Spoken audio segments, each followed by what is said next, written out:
आज मैं आप लोगों को हाइपोग्लाइसीमिया नामक जो ये वर्ड है या ये जो शब्द है उसका मतलब बताऊंगा। ये जो हाइपोग्लाइसीमिया की जो कंडीशन है ये कब आती है, किस कारण से आती है, और अगर आपके शरीर में हाइपोग्लाइसीमिया की कंडीशन आई है तो आपको शरीर पे कौन कौन से इफ़ेक्ट दिखेंगे, कौन कौन से ऐसे प्रभाव दिखेंगे जिससे आप पहचान सकेंगे कि आपको हाइपोग्लाइसीमिया की कंडीशन आ रही है। इसका इलाज किस प्रकार से किया जाता है, किस प्रकार से हाइपोग्लाइसीमिया को मेंटेन किया जाता है, इसके बारे में मैं इस वीडियो में आप लोगों को बताऊंगा। तो ये वीडियो आपको ध्यान से देखने की ज़रूरत है। अगर आप डायबिटीज़ के पेशेंट हैं तो ये वीडियो आप लोगों के लिए बहुत ही इंपॉर्टेंट है, कृपया इसे लास्ट तक ध्यान से देखें। हेलो नमस्कार, मैं आशीष आप लोगों का स्वागत करता हूँ आपके अपने यूट्यूब चैनल हेल्थ फ्लक्स में। जैसा कि आप जानते हैं कि चैनल एक स्वास्थ्य संबंधित चैनल है। इसके अंदर आप लोगों को स्वास्थ्य संबंधित सारी जानकारी दी जाती हैं, मेडिसिन के बारे में जानकारी दी जाती हैं, इन्वेस्टिगेशन के बारे में जानकारी दी जाती है, तथा कुछ ऐसी बीमारियां हैं उनके बारे में आप लोगों को जानकारी दी जाती है, तथा उसके बारे में आपको सलाह दी जाती है किस प्रकार से आप इसका मैनेजमेंट कर सकते हैं। तो देर न करते हुए जो भी मेरे चैनल पर अभी नए हैं, पहली बार मेरा ये वीडियो देख रहे हैं, तो मेरा उनसे रिक्वेस्ट है इसी प्रकार की वीडियोज़ देखने के लिए मेरे चैनल को सब्सक्राइब करें, साथ में बेल आइकन दबा के ऑल पे क्लिक करना ना भूलें, जिससे मेरी आने वाली नई नई वीडियो के बारे में जो सबसे पहले जानकारी आप लोग तक आसानी से पहुंच सकती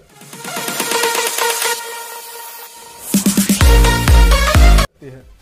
तो देर न करते हुए आते हैं टॉपिक पे। ये जो हाइपोग्लाइसीमिया की कंडीशन है इसका मतलब मैं आपको बताता हूँ। हाइपो मतलब कम और ग्लाइसीमिया मतलब होता है शुगर। आपके ब्लड के अंदर अगर हाइपोग्लाइसीमिया हो जाता है, या ये कह लें कि आपके ब्लड के अंदर शुगर की मात्रा कम हो जाती है, ग्लूकोज की मात्रा कम हो जाती है, तो ये कंडीशन आती है। अक्सर नॉर्मल लाइफस्टाइल में ये देखा गया है कि आप जो भोजन लेते हैं या जो ब्रेकफास्ट करते हैं या किसी भी प्रकार का आप जो ग्लूकोज का इंटेक करते हैं,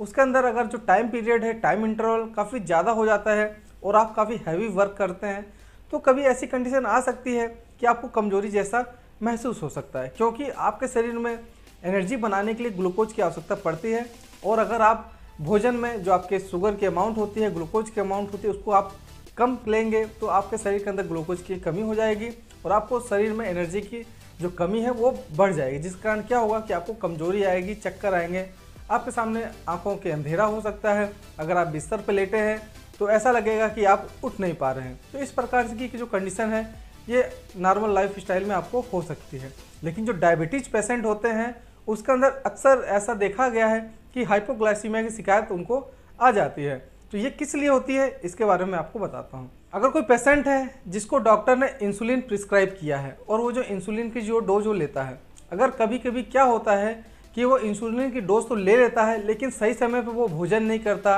अपना खाना नहीं खाता, जिस कारण क्या होता है कि इंसुलिन तो अपना वर्क करके शरीर में जो भी ग्लूकोज है उसको बनने से रोक देती है, या ग्लूकोज का जो मेटाबॉलिज्म है उसको आसानी से करती है और आपके शरीर में एनर्जी का निर्माण करती है। और आप कोई हैवी वर्क करते हैं और आप सही समय पर खाना नहीं खाते तो इंसुलिन की अधिकता होने के कारण जो आपके ब्लड में ग्लूकोज है वो कम मात्रा में रह पाता है, जिस कारण क्या होगा कि आपको चक्कर सा आएगा, आपको बेचैनी होगी, आपकी आंखों के सामने अंधेरा आ सकता है, या ये कह लें कि आपको हाइपोग्लाइसीमिया की कंडीशन आ सकती है। कभी कभी ये देखा गया है कि ये जो इंसुलिन का डोज है, आदमी क्या करता है कि अगर उसकी डोज स्किप हो जाती है तो वो क्या करता है कि जब उसको याद आता है तब वो डोज ले लेता है। एग्जाम्पल के तौर पे अगर उसको सुबह 9 बजे इंसुलिन लेनी होती है और वो शाम को 5 बजे अगर इंसुलिन लेता है, तो अगले दिन अगर वो जब इंसुलिन ले रहा है तो 9 बजे ले रहा है और ये शाम को 5 बजे और 9 बजे में जो आपकी इंसुलिन की डोज है वो डबल हो जाती है, जिस कारण क्या होगा कि शरीर में इंसुलिन की मात्रा बहुत ज़्यादा होगी और आपके शरीर में ग्लूकोज की कमी हो सकती है, तो आपको हाइपोग्लाइसीमिया की भी कंडीशन आ जाएगी। कभी ये देखा गया है कि जो एंटी डायबिटिक एजेंट के जो ग्रुप हैं, जिसमें आती है सल्फोनाइल यूरिएज नामक एक ग्रुप आती है, उसकी जो मेडिसिन आती है ग्लाइक्लाजाइड या जो ग्लिमिप्राइड नामक जो टैबलेट है, उसका जो साइड इफेक्ट होता है वो क्या होता है, आपकी हाइपोग्लाइसीमिया हो सकती है। क्योंकि इसको आपको खाली पेट लेना होता है, नाश्ते से पहले लेना होता है। अगर आप ध्यान नहीं देंगे और नाश्ते से पहले इसको ले लिया और काफ़ी समय के बाद भी आप अगर नाश्ता नहीं करते हैं या अपना जो भोजन नहीं लेते हैं, तो आपके शरीर में हाइपोग्लाइसीमिया की कंडीशन आ जाएगी। आपको ऐसा लगेगा कि आपके शरीर में एनर्जी नहीं रह गई है। अगर आप लेटे रहते हैं तो शरीर आपका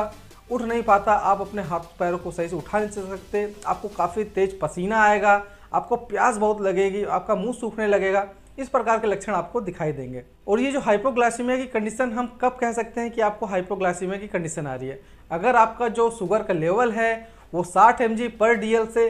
कम आता है तो इस कंडीशन को कहते हैं हाइपोग्लाइसीमिया। इसमें आपको बेचैनी सी आएगी, कमजोरी से आएगी, आपके शरीर में पसीना आने लगेगा, आपको बार बार प्यास लगेगी, आपका शरीर सही से वर्क नहीं कर पाएगा। तो इस प्रकार की आपकी कंडीशन आएगी तो आपको तुरंत समझ जाना चाहिए कि आपके शरीर में हाइपोग्लाइसीमिया की कंडीशन हो रही है।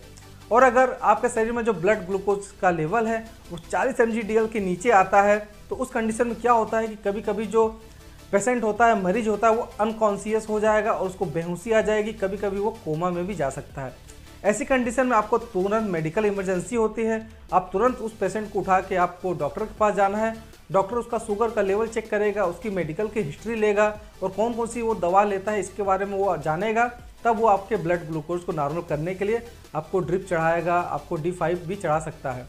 तो ऐसी कंडीशन अगर आपके सामने आती है तो आपको तुरंत देर नहीं करना, आपको डॉक्टर के पास लेके जाना है। अब मैं आपको बताता हूँ कि अगर आपके घर में या इस प्रकार से कोई भी समस्या आती है, आपको पता चल जाता है कि इस पेशेंट को या आपको हाइपोग्लाइसीमिया की कंडीशन आने वाली है, तो आपको क्या करना है, अपने आसपास आपको हमेशा चीनी की मात्रा रखनी, जो शक्कर होते हैं या चॉकलेट आपको लेना पड़ेगा, या कोई ऐसे जूसेस होते हैं जिसमें शुगर की मात्रा होती है, ऑरेंज जूस ले सकते हैं, पाइनएप्पल जूस ले सकते हैं। इस प्रकार कोई भी जो शुगरी प्रोडक्ट होता है उसको आपको तुरंत ले लेना चाहिए, जिससे कारण आपको तुरंत एनर्जी मिलेगी और आपका जो ब्लड शुगर का लेवल है वो सही से बढ़ जाएगा और आपकी हाइपोग्लाइसीमिया की जो कंडीशन है वो धीरे धीरे समाप्त होने पाएगी। कोई भी अगर डायबिटीज पेशेंट हैं उनके घर वालों को ये ध्यान रखना चाहिए कि इन पेशेंट को कभी कभी हाइपोग्लाइसीमिया की कंडीशन आ सकती है, तो उनके आसपास कोई शुगरी प्रोडक्ट रखना बहुत ही ज़रूरी होता है। और उस पेशेंट को भी बता देना होता है कि अगर आपको इन सब प्रकार के अगर सिम्टम दिखाई देते हैं तो आपको किस प्रकार से शुगरी प्रोडक्ट को लेना है और अपना ग्लूकोज को मेंटेन करना है। ये जो हाइपोग्लाइसीमिया की कंडीशन है आप समझ गए होंगे कि ये किस प्रकार से आपके शरीर में हाइपोग्लाइसीमिया आती है और किस प्रकार से आपको हाइपोग्लाइसीमिया की कंडीशन से बाहर निकलना है। तो अगर ये वीडियो आप लोगों के लिए ज्ञानवर्धक है, जानकारी युक्त है, तो इस वीडियो को ज़्यादा से ज़्यादा लाइक करें, मेरे वीडियो को ज़्यादा शेयर करें और जो डायबिटीज़ के पेशेंट हैं उनको तो ज़रूर से शेयर करें, जिससे कि उनको इस हाइपोग्लाइसीमिया की कंडीशन को ट्रीट करने में काफ़ी आसानी हो सकती है। मिलते हैं अगले वीडियो में, तब तक के लिए जियो हेल्दी, रहो हेल्दी। जय हिंद।